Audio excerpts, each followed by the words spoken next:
Here on the Yank Report, we have explored the world of American soccer from a lot of different angles. We've talked to fans, we've talked to journalists, we've talked to former players. Today, we're exploring it from another angle that I think is very important, the world of the executive. We have USL market, I want to get the title right. Chief Marketing Officer Greg Lalas. He's a former player. He spent his career lifetime promoting the game of soccer. He's been the editor-in-chief of MLSsoccer.com. He was the director over at Goal. Just had a lot of experience working in marketing and content around American soccer. Greg, thank you so much for coming on. Well, I'm very, very excited to come on the show. I watch the show, so I keep seeing all these other people come on, and so it's nice to be here. So you just told me you've been at USL for 1 month. What attracted you to the position and really got you wanted to work in USL? Well, it came about through a friend of mine who I worked with at Major League Soccer for a long time, named Amanda Vandervoort, and she joined the USL to head up the women's soccer vertical for the organization. So when I came, she called me and said, hey, they're looking for a CMO. Would you be interested? And I said, I would certainly be interested. And one of the reasons that I was so interested was they went out and hired Amanda. And I had so much respect for her and what she's able to do and the way that she thinks about soccer and thinks about how to grow the game in America. I thought that was a real statement of intent from the organization. And then I started digging in, had some conversations internally, and I just sort of found myself really, really interested in the potential for where the USL is going. I'm steeped in soccer in America, and there's so much about the USL that I didn't even know about, right? And so as I started digging in, I got into, learning more and more about the culture of the supporters and the clubs. And I mean, let's be honest, right? There are some amazing brands and identities and crests in here, and the jerseys are off the charts. Yeah. And then, I started watching more games, and I was like, wow, the level's not that bad. And so just started thinking about all of that, and thought there was a real momentum to what's happening there. And I thought, I want to get on that rocket ship now, especially when you think about 2026 down the road. And it just seemed like an interesting thing to do. Wow. Sorry, my phone just rang here. And by the way, it was Amanda. So she must her ears must be itching or something like that. Yeah, ears are ringing. So yeah. How would you explain USL to someone who doesn't know about the league? How would you position it in the world of American soccer? Well, I think the first thing to think about is that it's not just one league. And I think sometimes we conflate that, right? The USL is basically the umbrella organization for what is really 7 different league properties. So, there's the USL Championship, which is our highest level of soccer. It is sanctioned as the 2nd division in the United States. Then there's USL League One. Sorry, that's on the men's side, I should say. USL League One, which is sanctioned as a 3rd division, and it is also professional. And then USL League 2, which some people may remember as PDL back in the day, and it is a pre-professional league on the men's side as well.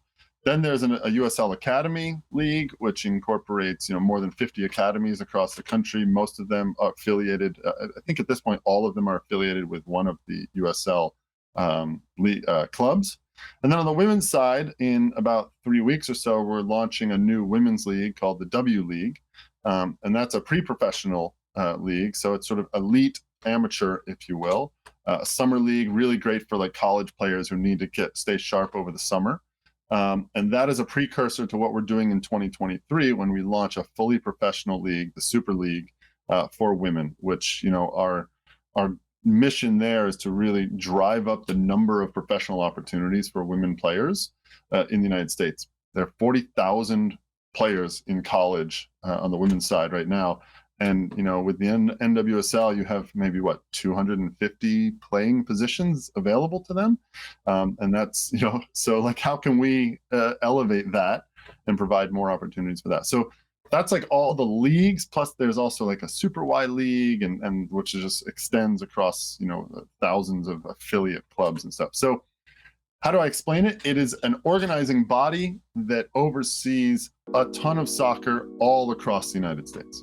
Football might be over, but MLS is coming back, and Champions League and European soccer are in full swing. From all the latest odds, totals, player performance props, to where the next fired coach is going to land, BetOnline is the #1 spot for all your sports betting needs. Head over to the website or use your mobile device to sign up today and receive 50% off your welcome bonus on your first deposit. Just use promo code BELIEVE to get started. And it's not just basketball. BetOnline is your source for hockey, boxing, and UFC odds, right to the Olympic coverage, from sports right down to your favorite Vegas casino games. BetOnline is your #1 online wagering destination. BetOnline, the fastest and easiest way to wager on all your favorite sports and play all your favorite games. BetOnline, where the game starts. And what are some of the big opportunities and some of the obstacles that you're working to get over right now in growing this league? Yeah, I think I think the opportunities are this. We are in 200 or so communities across the United States. So we are making real impact, or our clubs are making real impact in local communities, in places that typically have been kind of soccer deserts in many ways. There's plenty of soccer in New York or in Los Angeles or something like that, but to take really good high-level professional soccer or high-level pre-professional soccer to a, Greenville or to Chattanooga or something like that, and like finding areas where we can be a vital and integral part of the community, using soccer to bring that community together and to, share the passion for the game that people like you and me, thrive on. And so I grew up with this game, and this game has given me so much, from my friends, my livelihood, my sense of how I approach things is very much about, even in the business world, I approach things looking at it as if I'm looking at a team on a field. How can we impart that to other people or share that with other people and bring them and welcome them in? So that's where I see this huge opportunity. We are in so many communities and have an opportunity to have a real impact at the local level. And we're also in a huge growth phase right now. We are planning over the next 4 years to add another 50 or so professional clubs. We've got 30 plus stadium projects in development over the next 4 years. So we're really looking to grow. Some of the challenges, I think that some of the challenges are that, I still don't know if, as you said, right, do people really understand what the USL is yet, right? And so I think that there's some brand awareness in that way, or some understanding of it, and that's why I'm on board, right? Is to try to solve those issues and see how we can continue to drive ourselves forward. A lot's been written about the challenge that MLS is facing right now, in that they're getting a lot of people to the stadiums, that they're getting local support, but they're struggling to get people to watch the games on TV. And TV, of course, is the lifeblood income for any professional league. Is that something similar that we're seeing in USL? And if so, how do you approach that problem? How do you get people outside of those markets to pay attention to the league and care about these teams? Yeah, it's a good question, and it's a challenge, I think, for all sports, especially now. We have to remember that sports, just in general, are now competing with so many other. They're competing with Netflix. They're competing with, esports. They're competing with baseball and hockey have the same problems. Yeah, exactly. So I think that for us, similar to MLS, right? We are actually working on new media deals ourselves, and are looking forward to what that will look like in the future. We think that what we have as a product, as a fan experience, is really great. And I think for us right now, I think it can be really helpful to focus specifically on what those that local relevance as much as possible, and try to grow those audiences. And then as we think about that national audience, what can we do at moments to make things spike, right? What are some elements that we could do, or some things that we could do to say, hey, how do we get our final to just really spike because people understand that this is relevant to it? And I also think we need to be innovative in many ways, right? So what are things that we can do to our broadcasts to make them both authentic, right? We want to be authentic to the game and the spirit of the game, but we also want to try things and see what else we could do that could be interesting, that would drive additional people to watch, to pay attention, and to be excited. The thing I always tell people on my team is that our job as marketers or content creators or storytellers, whatever you want to call us, our job is to inspire fandom. And so what can we do with our broadcasts that would inspire fandom? What can we do with our in-game experience at the stadium that can inspire fandom and maybe improve the broadcast or something like that? So, I think that's a challenge across sports. We're all facing it. But at the USL, I think we have an opportunity to maybe try some things that could be really interesting and help drive that. What are the factors that you think actually creates a fan? What creates that connection between a fan and that team? I think that it is culture and values, right? I think that if somebody wants to be a fan of something, it has to have an emotional meaning for them. And one person told me recently who is at a club, and they said it perfectly. I'd heard it before, but it was cool to hear it again, right? Which is like, soccer in America is not about the soccer, right?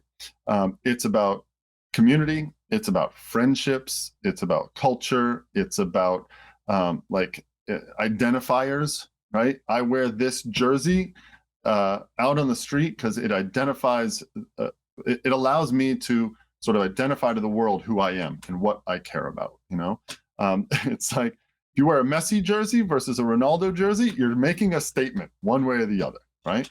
And I think that that's true in soccer in America. So I think that the ability to build community through the game or through supporters or through engagement with fans, that's where fandom comes from.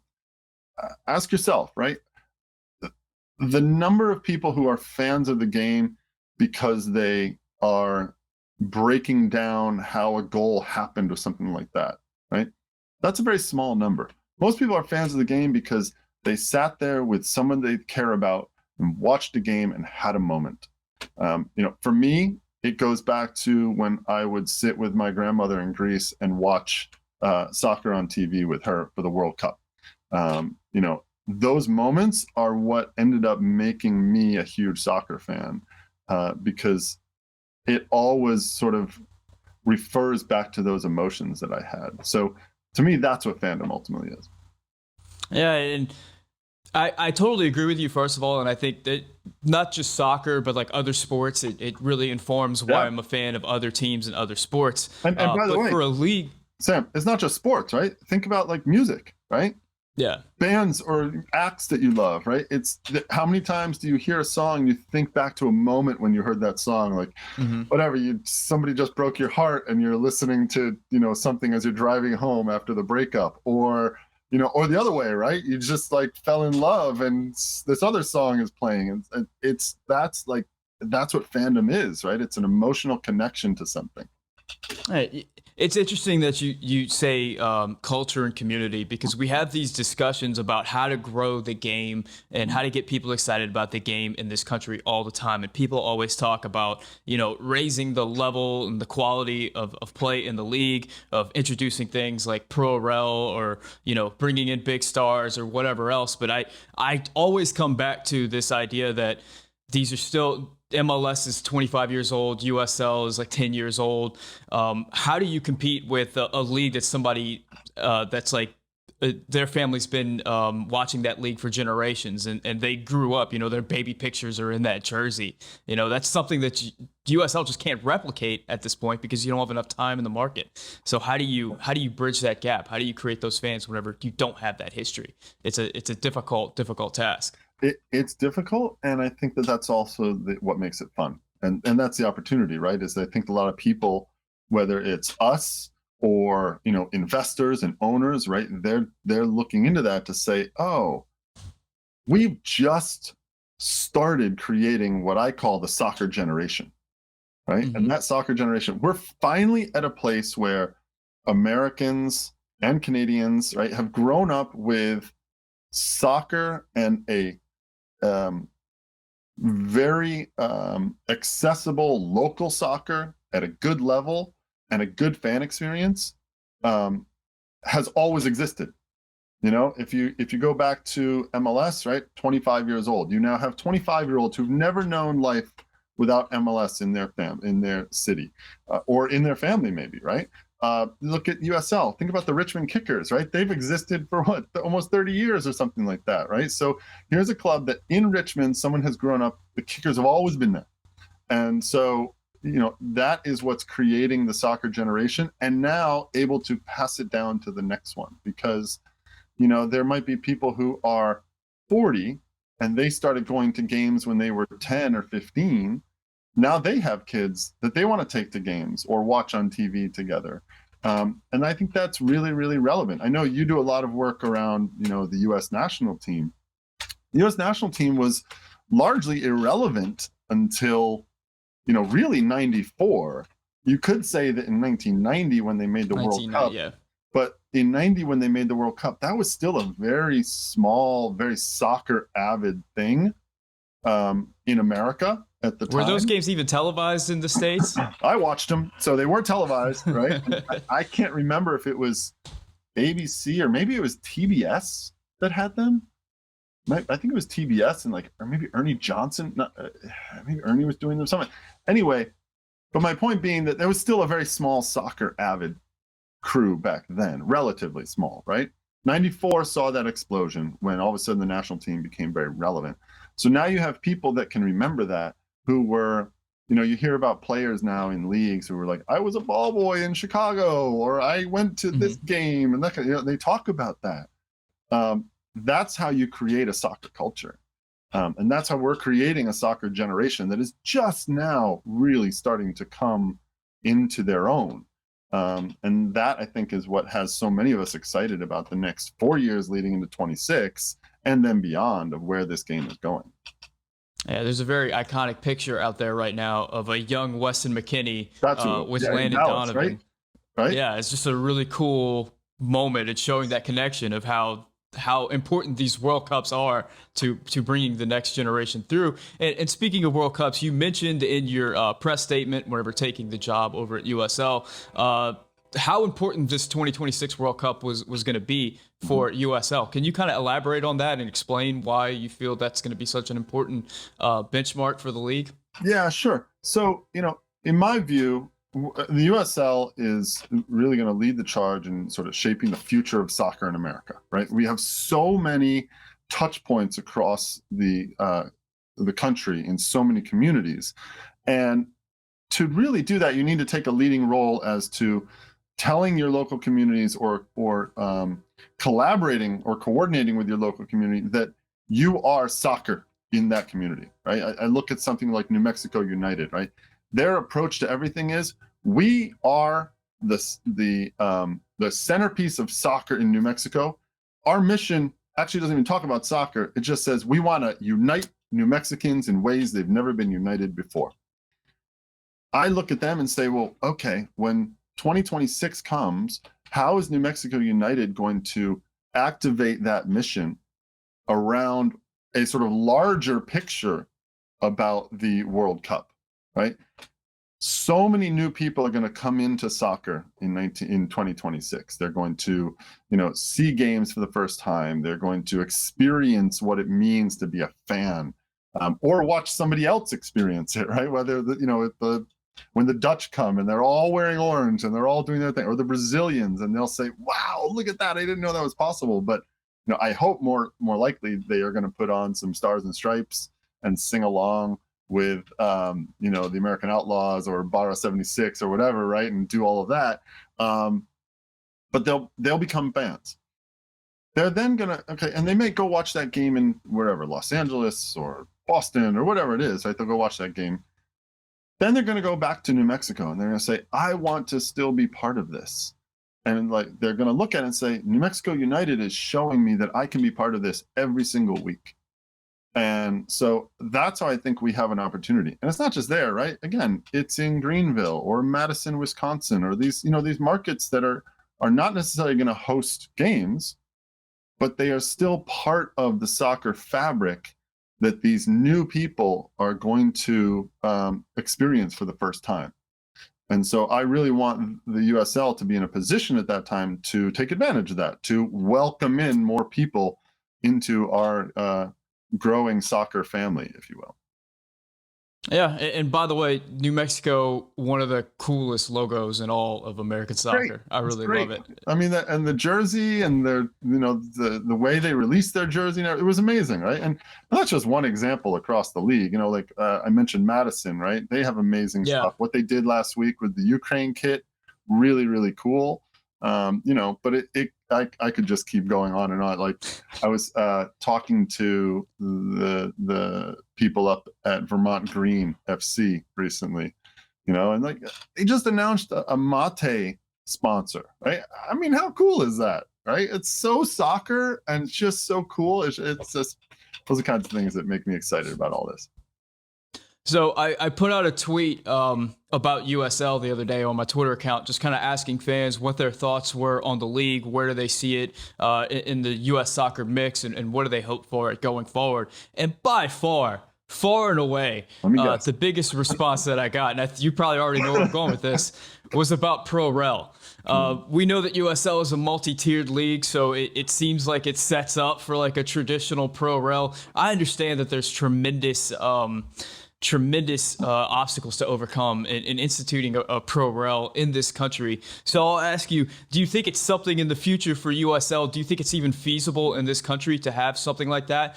Do you think it's possible with such a young league? What are your thoughts on Pro Rel at the moment for USL?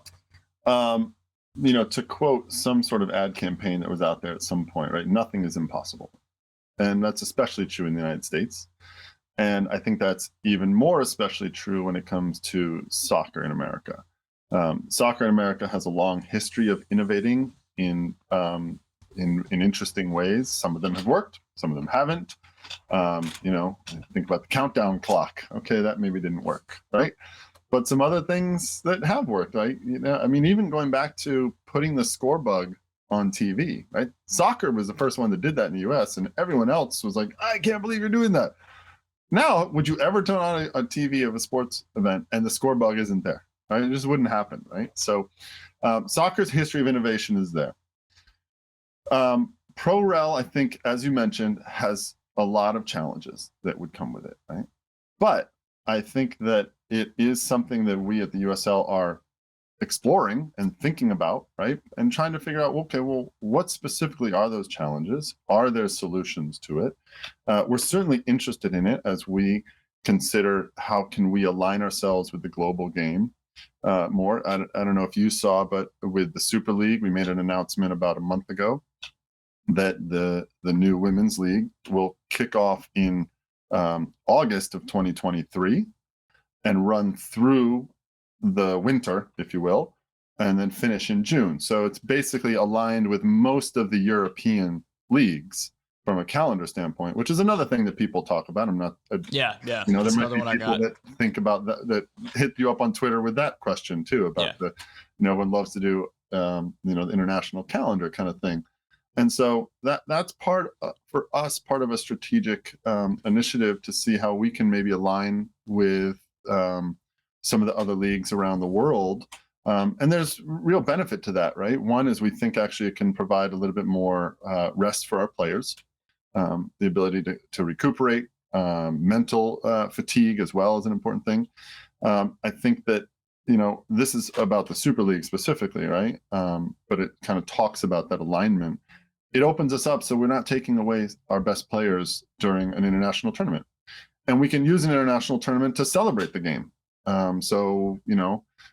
Whenever a Women's World Cup is happening in June, we're not taking away great players from our local club team. Instead, our local club team can say, all right, let's all sit and we'll celebrate this together, right? This amazing moment that happens.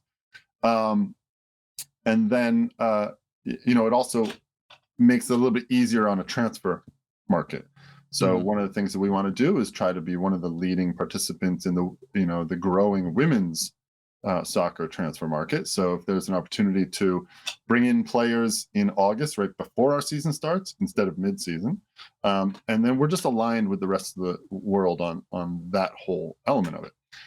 Pro Rel is another one like this that we are exploring to see how does it how are we more aligned with what the rest of the world does, or most of the world does? But we are exploring all the various all the various elements of it, right? We have to see, okay, how does it help fan growth or fan interest, right? Does it? What's involved in terms of, clearly weather is an issue, but all of the various elements that we have to take into account. And we'll see if it's something that we think is ultimately viable. I know a lot of people are going to be paying attention to the Super League with that international calendar. I know that's a big thing, so people are going to be watching to see, is it feasible in this country with the winters the way they are in the northern part of the United States, how that will play out. Now, as far as Pro Rel, I know that if you guys instituted Pro Rel tomorrow, that you would be able to go out there as a marketer and be able to really tell this story about, how every game matters and how it's so important, and you'd have a lot of ammo in your gun as a marketer. But as far as I know people see it as a silver bullet, but I don't know. I don't know if it's something that's just going to completely change everything as soon as it's instituted. No, but I think that's okay, right? I think, I don't think ultimately that the growth of soccer is, to quote Kathy Carter, who ran sort of commercial stuff for MLS for a long time and is now the head of the Los Angeles Olympic organizing committee. She used to say, it's not a revolution, it's an evolution. And all of this stuff that we are doing throughout the soccer industry, right, is just slowly evolving the game forward. I think you look back at what the 90s were like. That was survival mode. It was just, how can we as a soccer industry survive long enough to make the industry viable commercially? And once it was financially stable, now you can start to think about ways that you can adapt, change. You have to adapt with the times anyway. You have to adapt with, technology and trends and all of that. And so, you're right. I don't think that if Pro Rel were to be instituted tomorrow, it's not as if soccer is going to pass the NFL tomorrow. It's just not going to happen, right? I do think it would be an interesting differentiator between soccer and the other sports in America. I've often thought about Pro Rel as something that people often talk about. Pro Rel in the United States, at least, it's like, that's how the rest of the world does it. And that's true, right? But what I love about it is to flip it and say, that's how no one in America does it. That's cool, right? And so that's the way I'm thinking about it from a marketer's standpoint. Again, we have no idea if it'll happen ultimately, but I agree with you. I think that it would provide lots of fodder for marketing, but it is not a silver bullet by any way, shape, or form at that point. It would take especially with such a young league, and really all soccer leagues in this country are young leagues. Whenever you're making TV deals and you're saying, okay, we exist in this market, and this market, and this market, and then you institute Pro Rel, and all of a sudden your top two biggest markets are out of the league and they're replaced by very small markets, that really changes how you're able to bargain for TV deals, and that changes the money coming in. If you're trying to induce new investment into the league and convincing someone to go out and take a loan for millions of dollars in order to build a stadium and youth academies and infrastructure, and then all of a sudden they're out of the league and they're in the tier 3 of the league, and their income is cut dramatically. It's difficult to do if you're asking for investment from multiple parties and you're also saying, hey, your investment might not be secure, and that's something you got to live with. At this point, with this immature soccer market, it seems really difficult, even though it would be very fun. Yeah, and I think, and these are all the questions that I think we all in the soccer industry just need to continually ask ourselves about this, as anyone who explores it, right? The other one is that the requirements as the divisions go up change, right, in terms of like the size of your stadium or that kind of stuff, right? We've seen clubs in Europe have to deal with this too, right? Whether it's a tiny club that somehow all of a sudden makes it up into a Division 2 or even a Division 1. I think what was the little club in Spain that all of a sudden popped up, and they had like a 5,000 seat stadium, and I was like, that's not big enough. I mean, they got a waiver, I think, or whatever, but like those are things you have to think about, that oh, if you win that division, you might all of a sudden have to add millions of dollars to your stadium to get it up to standards for the next division or something like that. And so you're right. The financial side of it is not always, it's not sexy to talk about that, because everyone loves to talk about the other side of it. It's like, oh, every game matters and all that, right? But there's a reality to it as well. You put in pro rel, the money will come, it'll be good. You don't have to. Yeah, I mean, look, but I think look, that might be true too. We just have to. We don't know. We people just honestly, we just need to sort of put our noses down and do the work to understand what would be involved in something like that. And it's always fascinating watching the La Liga or watching Serie A, especially, where you'll see like Real Madrid playing in this tiny stadium against this team that just got promoted. It's really interesting. Anyway, I want to move on.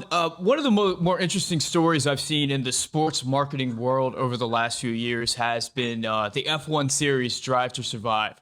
Now, we've seen a lot of sports-related dramas, like Hard Knocks is a big one in the NFL. The NFL now has a bunch of them. We've seen them in the English Premier League. I know Juventus had one recently. But Drive to Survive seems to have really caught the attention, captivated an audience in the United States, and made F1 so much more popular. And there's so many more eyes on the sport. And it was done through just really, really, really good storytelling in a really tangible way. And I'm wondering, from your perspective, how do you see something like that that's been so successful for F1, a sport that went from just not scratching the needle in the United States, so all of a sudden being a very popular sport? How do you take those lessons and kind of apply them to USL? So a couple things about Drive to Survive, first of all. So I grew up a Formula One fan. I grew up watching Ayrton Senna and Nigel Mansell and Alan Prost and all these guys. I'd wake up on Saturday mornings, turn on CBC from Canada, because we grew up in Detroit, so we used to get CBC, and they were the only ones who showed Formula One back then. And they would show it on 8 o'clock in the morning. I'd be up there, and my parents would be wondering why I was in the TV room watching TV at 8 o'clock in the morning on a Sunday. So I was sort of aware of it. The show, when the show came about, I was familiar with the producers, right? So the guys who made Senna and they made Amy and all that, and I'd actually done a little bit of work with them on a potential project at one point. So we were really excited when it came out to see it. Turn it on, watch the first season, and I remember the first episode, and I forced my wife to watch it with me. Forced is the wrong word. She was probably reading, and then all of a sudden she just starts paying attention. And next thing you know, she is fascinated with Daniel Ricciardo. And then she's like, "Oh, let's watch another episode. Let's watch it." So my wife has watched every single episode of Drive to Survive since it has come out. She has never once watched or cared to watch a race. Right? So, and I'll get to how this relates to USL and things like that. I call her a Formula One fan. She does not. She does not think of herself as a Formula One fan because she doesn't watch the races. I think of her as a Formula One fan because she is engaging with the Formula One brand and the Formula One story. And so for me, that's a fan. And she's so much a fan. They've inspired so much fandom in her that she is like, "Oh my God, the new series is out." Or, "When is the new series out?" And I'm like, "It's August. It's not coming out until February. Give it a chance. Got to get through the season, So when I think about that, and I think about, this is just amazing storytelling that creates drama. And then it got a really great distribution platform. Right, so they were able to get it to people, out to people who would watch it and become fans. And they got it into a distribution channel, Netflix, that is known for quality and is known for storytelling in particular. Right, so it wasn't necessarily a sports channel that people would be like, "I'm not going to go there because that's a sports story." This was really a person story. It was a human story. So I think that for the USL, that's something that I think we can actually lean into. I'm not saying we're about to do like an all access series that's going to go on Netflix or something like that. We're going to start small on things like this. But that idea of inspiring fandom in someone who maybe never actually watches a game, I think can be a real inspiration for us when we're thinking about our storytelling. Is it someone who says, wow, that's a really cool shirt. I want to own that shirt because it says something about me. I think about like a Detroit City FC, right?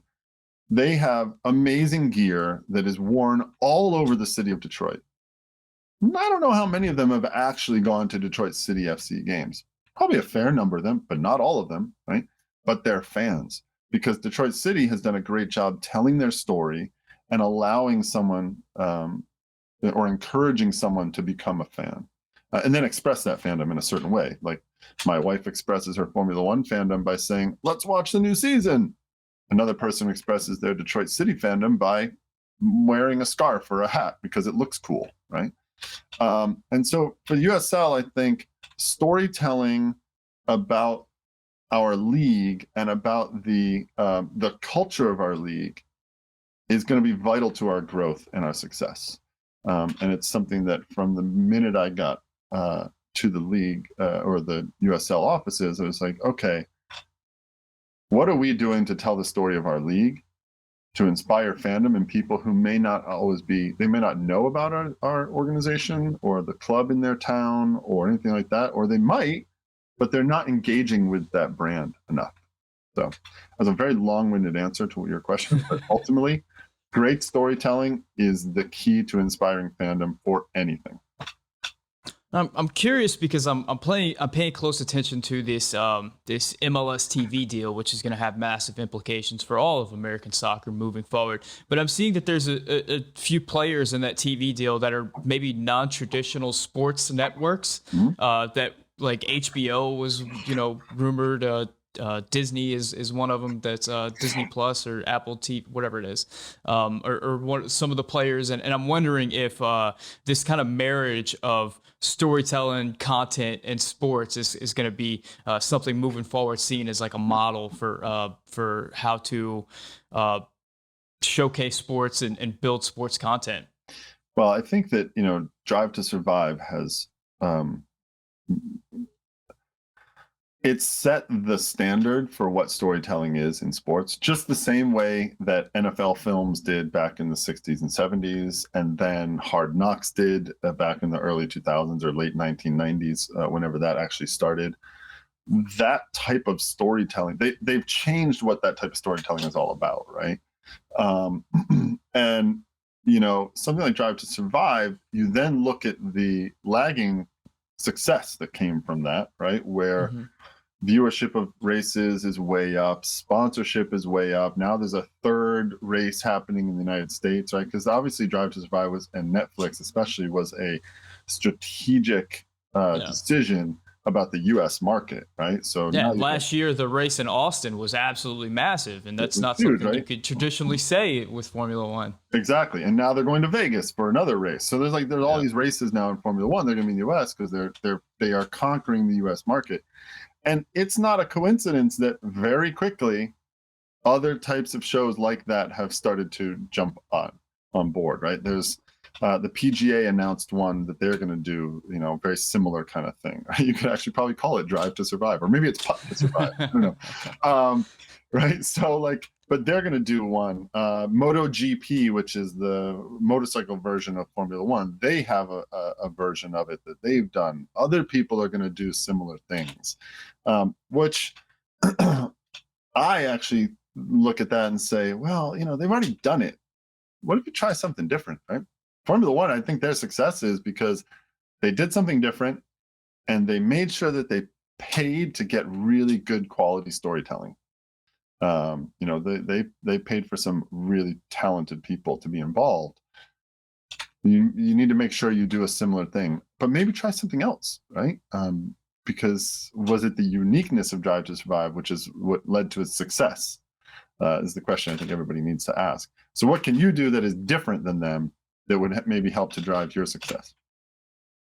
I want to shift gears now and talk to you not so much as as an executive for USL, but some of your former positions in the media world in U.S. soccer. I mean, you were editor in chief of MLSsoccer.com. You were the site director over at Goal, which are two of the bigger distribute soccer content platforms out there. You were a columnist at Sports Illustrated.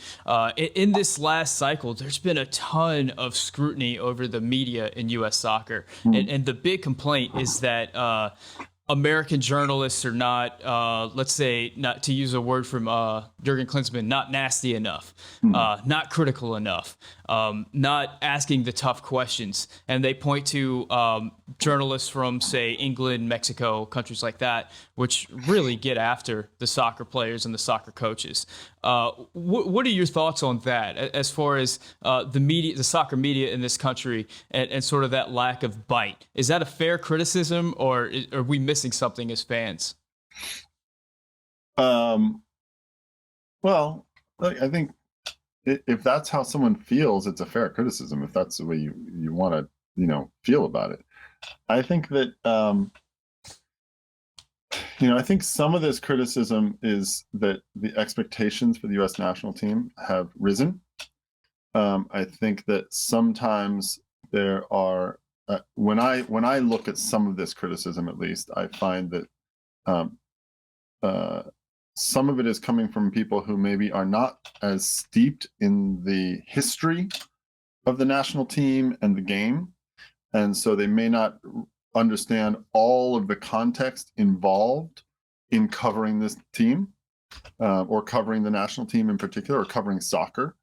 So I think that it's certainly fair to criticize if you want to criticize. If you don't think they're doing a good enough job, go find someone who is, right? And so like that's the other thing. It's like, if you don't like what this journalist is doing, don't follow them, right? Go find a journalist who is doing that. But also understand that the game, the way the game, the journalism or the media game is played, right, is that that person you don't like might also have the relationships and the access to things that the other person might not have, right? And you may not like that, but that's reality, right? That so I think that if people want to be critical of the media, I think that's perfectly fair, and I think that the media should listen to that, right? I don't think the media should block someone who is critical of them, but I also think that if you're going to be critical of them, then be fair in your criticism and back up your points, right? What I have seen in general is there's a lot of hot taking. Is that a word? Is that a verb? Right? It can. There's a lot of hot taking in, especially around the national team, and for whatever reason, Berhalter, Greg seems to. It doesn't really matter what he does or what the results are. It seems like it's never good enough, and I don't know what else anyone could really ask of him from a result standpoint. It seems like one of the big hot takes is that he's not getting enough out of the most talented team the U.S. has ever seen, or something like that. But he's won everything, so I don't know what it means. So then you go back to like, oh, it's not playing the style that I like. Okay, well, that's a personal opinion, So I think about like Joe Scally, for example, right? Everyone yelling and screaming that Joe Scally should have been called in, that kind of thing. And then when he isn't, right, people yell at the media for not demanding Greg answer why Joe Scally wasn't called in or something like that. That's not the media's job. The media's job is to cover the team that has been called in, right? And if they lose, then you could say, do you think you should have called Joe Scally in? But they didn't lose, right? And they qualified. They did exactly what they're expected to do. This is kind of a rambling answer, but my bottom line is, if you want to criticize the media, criticize the media. You have every right to criticize the media.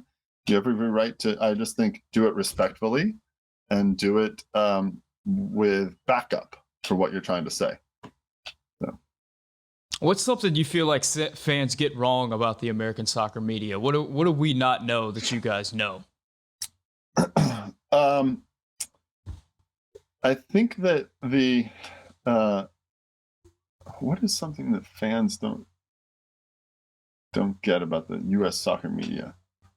That the media, no matter how much they say that that their job or it's important for them to remain neutral or agnostic or anything like that, they actually do care. They are fans. We are fans. And, we want the U.S. to win, and we want the U.S. to do well, and we want soccer to grow. And that's both from a personal standpoint, right? They have the passion for it, but also professional. It's only going to help their job, right? So the bigger soccer is, the more that a media person can, frankly, the more money they can earn, So, but I also think that a lot of the media, especially now, right? Because we talked about the growth of that soccer generation, right? The media is part of that. They're just coming into their own as a media as well. And there are new voices that are coming up that are learning the ropes a little bit about what's involved. And people who have long-standing relationships with the actors involved, right? Like, I played against Greg Berhalter when we were 16, for example, right? So it doesn't mean I can't be critical of him or take a critical eye to what he's doing, but it also means I'm going to show him a certain amount of respect and be as fair as possible to him. So that's interesting. And of course, we can't talk about the American soccer media with you without mentioning your brother, Alexi Lalas, who's been one of the biggest media broadcasters in American soccer media since his playing days, and even during his playing days. He's found a way to stay relevant. I know that he's a figure that gets a lot of criticism himself, and is kind of a lightning rod with sort of his hot takes. But what's something that we don't know about Alexi? What's something we don't know about Alexi? I don't know. He's kind of out there all over the place, isn't he? Yeah. One thing that I would probably say about Alexi is that he probably won't want to hear this, but more often than not, he's probably the smartest person in the room. And people may not like how that comes across or the way he presents that. But I think that it's all very intentional. And so I think that's, people like to say, oh, he's just there to stir the pot. It's like, yeah, he is. That's part of the entertainment, man. That's part of the show, right? So, and every time you react, right, he wins, right? So or I shouldn't say he wins. He's done his job. Mm-hmm. So, and I can tell you that as a little brother, right? Because the same thing happened when I was like, 12 or whatever, right? And every time I would turn and call him a name or, try to give him a Charlie horse in the thigh because he said something to me or whatever, then I was like, he did his job. He won again, right? So anyway, how's that? I know he has a reputation of being kind of a wild man with the guitars and the headbands and the goatee and stuff, but I think I read in your Wikipedia that after you retired from soccer, like you toured the country on a motorcycle? I did, yes. Yeah. Yeah, I think, I got on a motorcycle in Boston and I rode to California over 2 months. 2 months. It was awesome. I highly recommend that if anybody wants to see the country, get on a motorcycle and do it. I would recommend not doing it alone the way I did. It would just be mainly because it'd be nice to share it with someone else, right? If it's another motorcycle, a friend on a motorcycle, or whatever, a partner or something on the back or on the front, whatever, it doesn't matter, right? I think that would be I would do it again, but I would not want to do it alone. Because there were times I was in a place in my life, in my head at that moment, where I just needed to clear my head, and being stuck in a helmet going across the salt flats of Utah, for example, was perfect for me at that time. But looking back on it, I wish I'd had someone to pull into a campsite or whatever and say, let's talk about what we just saw. Or let's talk about where we want to go tomorrow, because we don't have any agenda. So I would do it again, but not alone. It seems like the more people involved in American soccer that I talk to, the more I see that kind of outlaw, kind of outsider trait that seems to run through all of you. It seems to be something that I see regularly. Now, I do want to wrap things up, and I want to go back to USL and American soccer for a second. Mm-hmm. Let's say 25 years from now, where do you see in 25 years the American soccer landscape, and where do you see USL within that American soccer landscape? Whew. That is a hard question. I hope that in 25 years, soccer has the soccer fan base, be it USL, national team, MLS, all of this, right? Because we're all working to advance the game here. And that's on the field and off the field, right? My hope that is in 25 years, the soccer fan base is so large and so passionate that we aren't having these types of discussions about where is the soccer fan base going, or how does the Twitter, or it might be renamed Musk or something like that. I don't know, right?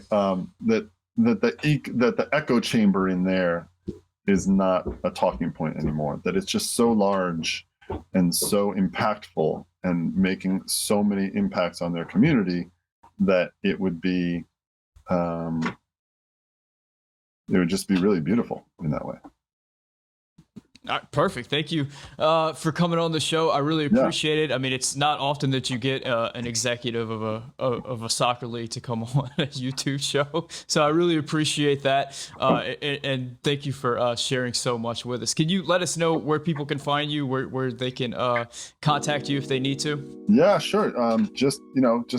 Probably Twitter is the easiest place if anyone wants to find me. I'm at Gagens, which is GAETJENS, which is it's an homage to Joe Gagens, who scored the goal against England in the 1950 World Cup. That's probably the best place for people to find me. And then, of course, anywhere in the USL ecosystem, I'll be around. So. And how very relevant is Joe Gagens now, as we look to find England once again in the World Cup? The Christian Pulisic of his time, my friend. Absolutely. Greg, thank you so much for coming on. Guys, thank you so much for watching. If you haven't yet, hit the subscribe button, hit the like button. For Greg Lalas, my name is Sam, and this is the Yank Report, brought to you by Bet Online.